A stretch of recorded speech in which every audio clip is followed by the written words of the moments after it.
Welcome to Stillwater Chronicles. Tonight, we settle into a story about a hallway that only appears after midnight. There are houses that hold their secrets in plain sight. Not in locked rooms or sealed attics. Not in the soft collapse of a cellar floor, or in the dark mouth of a well at the bottom of a garden. No, some houses keep their secrets in the ordinary things. The way a door swings slightly wider than it should. The way a particular floorboard speaks only at night, only when no one is walking on it. The way a smell reaches you, lavender, old paper, something warm and faded. And you cannot say whether it is a memory or the house breathing. Clara had grown up in this house, and then she had grown away from it.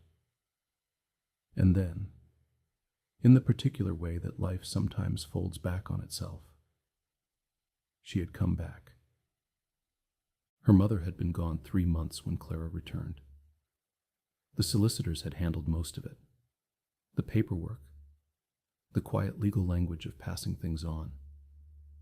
But the house itself needed her to be there, to walk through it, to decide what remained and what didn't, to sleep in the small back bedroom where she had slept as a child, under the same low ceiling, listening to the same particular silence that this house had always carried. The house was a Victorian semi-detached, set on a quiet street at the edge of a market town in the English Midlands. The kind of town that has a clock tower, a Saturday market, a tea room that has been there since before anyone can remember. The kind of town that feels slightly removed from time. Not trapped in it exactly, but unhurried by it. The houses on the street were tall and narrow, pressed shoulder to shoulder.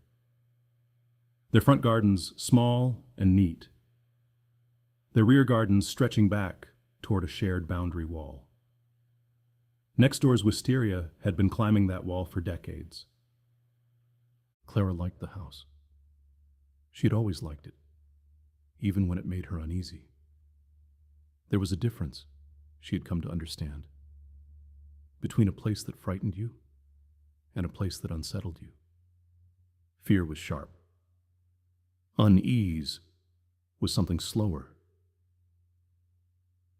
A low hum behind the ordinary. A feeling that something was present without being visible.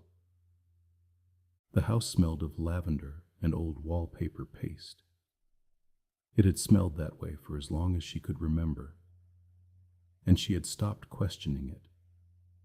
Her mother had never burned lavender candles.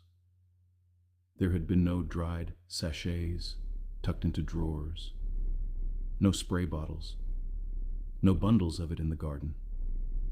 And yet the scent was there, faint, persistent, threading through the rooms, like a memory that refused to fade. She had been there a week before she noticed the hallway. It happened by accident, the way most things do. She had woken just past midnight. One of those clean, sudden wakes where you are simply there, eyes open, no dream to shake off. The room was dark except for the thin orange line of a distant street lamp pressing through the curtains. She lay still for a moment, listening. The house made its usual small sounds. A creak from somewhere upstairs. The low murmur of the old radiator pipes. The distant tick of the kitchen clock that her mother had never replaced. She got up for water. The kitchen was at the back of the house, accessible from the hallway and from the dining room. She moved through the dark without switching on the main light. She knew the layout well enough now. The slight give of the second floorboard from the top of the stairs. The cool handle of the kitchen door. The way the tap ran warm before it ran cold.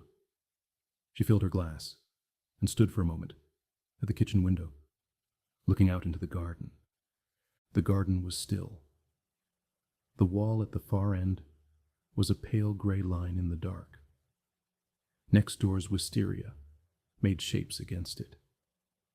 She turned around, and there it was. A hallway, running along the back of the kitchen, perpendicular to the rear wall. Narrow, perhaps wide enough for one person, no more. Stretching away into the dark for what seemed in the dim light, like much further than the house's dimensions should allow. A single bulb hung from the ceiling on a pull cord, swaying very slightly. It gave off a yellowish, uncertain light. The walls were papered in the same faded pattern as the dining room. Small, repeated flowers.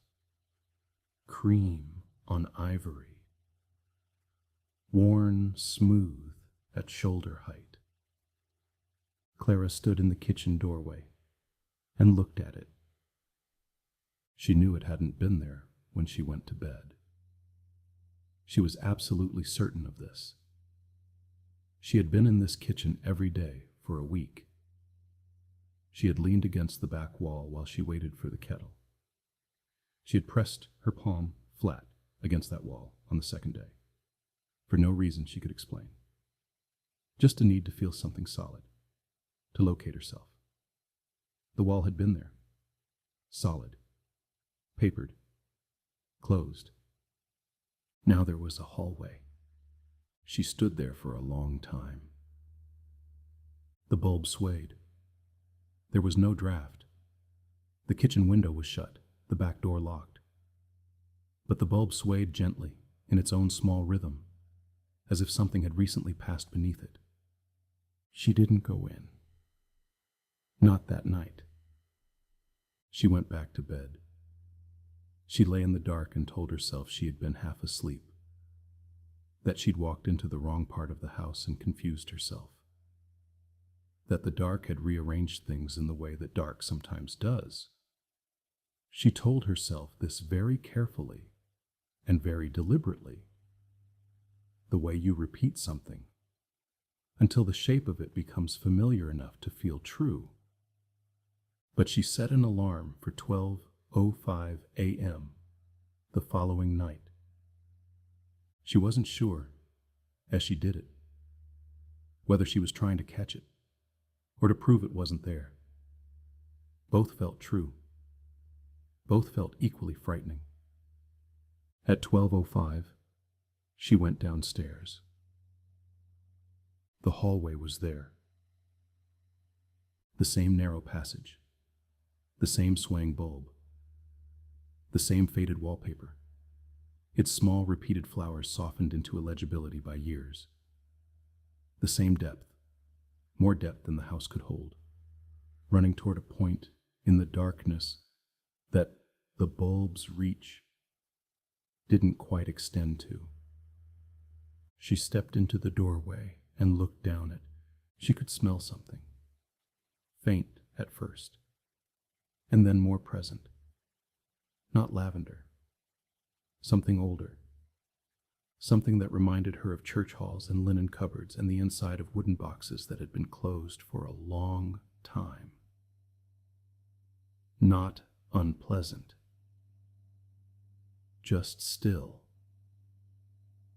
The smell of things that had stopped changing.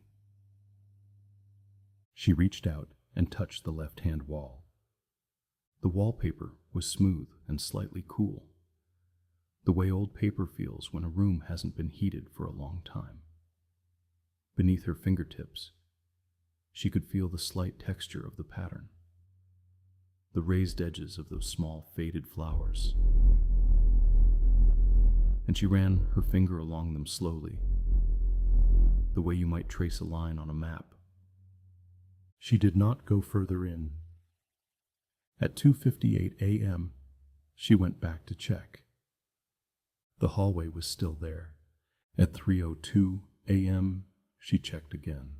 The wall was back, solid, papered, closed. Her palm flat against it. She pressed hard enough to feel the plaster beneath the paper. the solidity of it, the absolute blankness. She exhaled. She stood there for a while with her hand against the wall. And then she went back to bed. She set alarms after that. Not to investigate. She was careful to tell herself this, but to observe, to understand the boundaries of the thing. There was a part of her that approached it the way you might approach any puzzling object, with systematic patience. She began a small notebook, kept on the kitchen table. She wrote down times, temperatures, whether the bulb was swaying or still when she arrived, how far the light reached. Midnight to 3. Always midnight to 3. The hallway appeared somewhere in the minutes before midnight. She could never catch it arriving. And it was gone by the time the town's church clock completed its 3 strokes at the hour. She started standing at the kitchen door at 11:58, watching the back wall. It never appeared while she was watching, only when she looked away, or blinked, or let her attention slip for half a moment. She would look back, and it would simply be there, as though it had always been there, as though it was waiting for her to stop looking. She began to think about her mother. Her mother had lived alone in this house for 7 years after Clara had moved out. 7 years of ordinary mornings and winter evenings, and the slow, particular quiet of living by yourself in a place you have known for a long time. Had her mother known about the hallway? Had she seen it? Had she stood, as Clara now stood, in the kitchen doorway just past midnight, looking at that swaying bulb, listening to the smell of old linen and closed spaces? Clara looked through the things she had kept. Her mother's notebooks, her letters, a small cardboard box of loose photographs. She didn't find anything that answered the question. But in one of the notebooks, near the back, she found a single sentence written in her mother's careful, unhurried hand. It said, "I don't think it wants anything. I think it is simply where things go." There was no date, no context, just that sentence at the top of an otherwise empty page with 2 inches of blank space beneath it, and then nothing more. Clara read it several times. She placed the notebook back in the box. On the 9th night, she walked to the end of the hallway. She had told herself she would not.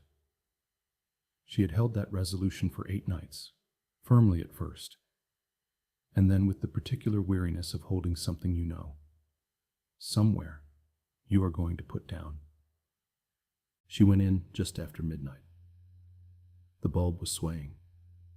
She walked slowly, one hand trailing the left-hand wall, feeling the texture of the paper, the repeated flower pattern, the slight unevenness where old paste had bubbled beneath it. The air was cool and still. Her footsteps made no sound on the floor. There was carpet here, she noticed, dark and thick, absorbing everything. She counted steps. 6, 7, 8. The kitchen should have ended by now. The back wall of the house should have been here. She thought of next door's garden, the wisteria, the pale boundary wall, the ordinary dark. She thought of all the physical facts that said this hallway could not be here. She kept walking. At 15 steps, the hallway ended. There was a door. It was a plain door, wooden, painted white, the paint slightly yellowed with age. There was no handle on it. There was a keyhole, but when she bent and looked through it, there was no light on the other side. Only a darkness that felt, and she knew this was an odd way to describe it, occupied. Not empty, not waiting, simply full of something she could not name. She straightened up. She stood before the door for a long time. The bulb at the far end of the hallway swayed. Its light barely reached her now. She was standing at the edge of it, the darkness of whatever was beyond the door pressing gently at her back, the thin yellow warmth in front of her. And she became aware, slowly, the way awareness always seems to come in this hallway. Never sharply, never all at once. That it did not feel threatening. It felt patient. It felt like something that had been waiting for a very long time without minding the wait.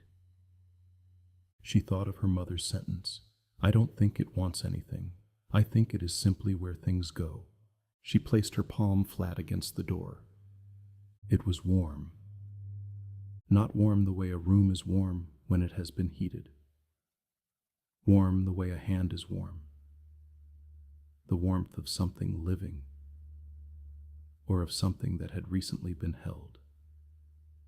Clara stood there with her palm against the warm white door and breathed. She breathed very slowly.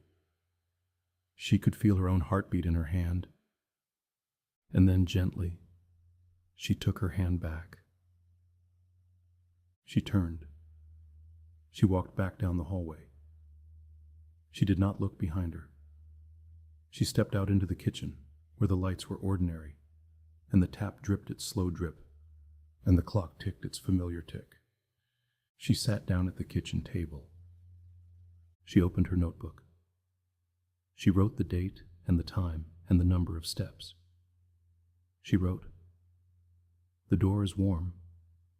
She underlined it once, and then she sat for a while in the ordinary light, with the ordinary sounds of the ordinary house around her. And she thought about her mother living here alone for 7 years. And she thought about the sentence at the back of the notebook. And she thought about things that wait, without minding the wait. She still sets alarms. Every night, just before midnight, she comes downstairs and she stands in the kitchen doorway and she looks at the back wall. And at some point, without her seeing it happen, the hallway is simply there. The bulb sways. The smell of old linen drifts toward her. The dark carpet absorbs her footsteps. She has not opened the door. She is not sure she needs to. Some nights she walks to the end of the hallway and places her palm against it and stands there for a while, feeling that warmth, listening to the silence on the other side. Some nights she doesn't go further than the entrance. She simply stands at the threshold, one hand on the kitchen door frame, and looks down the long, narrow passage at the swaying light. She has started to think that the house was not keeping a secret. She has started to think it was keeping something safe. She doesn't know what is on the other side of that door. She doesn't know if it would be recognizable to her if she saw it, but she knows how the door feels under her hand, that settled, inhabited warmth. And she knows what her mother wrote, in careful, unhurried letters, at the top of a blank page. "I think it is simply where things go." And on the quietest nights, when the market town is fully dark and the church clock has not yet struck 3, Clara stands in a hallway that should not exist, in a house that smells of lavender and old wallpaper paste, with her palm against a warm white door, and she does not feel afraid.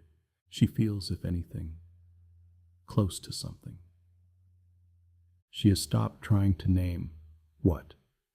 Thank you for listening to Stillwater Chronicles, where even the most ordinary walls can hold the quietest kinds of love. If this stillness stayed with you, if the warmth of that door settled somewhere close. Then let it remain a little while longer. Some hallways, after all, were never meant to be explained. They were only ever meant to remind you that the things we lose do not always go far. Rest now. The house knows you are here.